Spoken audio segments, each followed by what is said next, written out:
The Spellbound exhibition takes its visitors into the inner lives of our ancestors and takes them on a journey through the magical practices driven by fear, love and rage.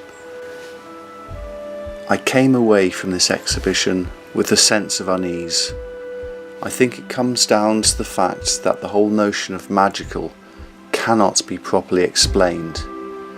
Yet magical can be felt, smelt, touched, seen and tasted. I know it when I feel it, that tingle, that shiver down my spine, that sense of deja vu. I'm transported elsewhere. Maybe understanding the origin word from which magical is derived might help. Magic is the art and science of causing changes to consciousness in accordance with will. Whose will and whose consciousness perhaps is pertinent to why practitioners or suspected practitioners of this art were treated with fear and suspicion. Consciousness has a surface and a depth. I do wonder if the rituals, artifacts and superstitions of the past were a means of working the depths of the subconscious to manifest change.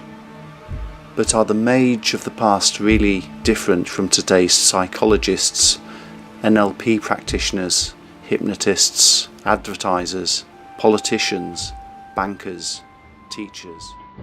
Every puppet is a different character. Every puppet is a different character. Every puppet is a different character. Isn't it the intent of, say, a politician to change our consciousness to manifest his will of getting elected? How spellbound have we been by politicians' promises of a future where things would be better, safer, healthier and more prosperous? Aren't these professions the modern day black magicians, witches and wizards? We had witch hunts and executions in the past when societies were in turmoil. Would we see bankers, politicians or advertisers rounded up to meet a similar fate today? The notion that will can cause changes in consciousness or even in the wider sense upon consensus reality might seem far-fetched in an era where science is so ingrained in our lives. Einstein is reputed to have said that reality is an illusion, albeit a persistent one.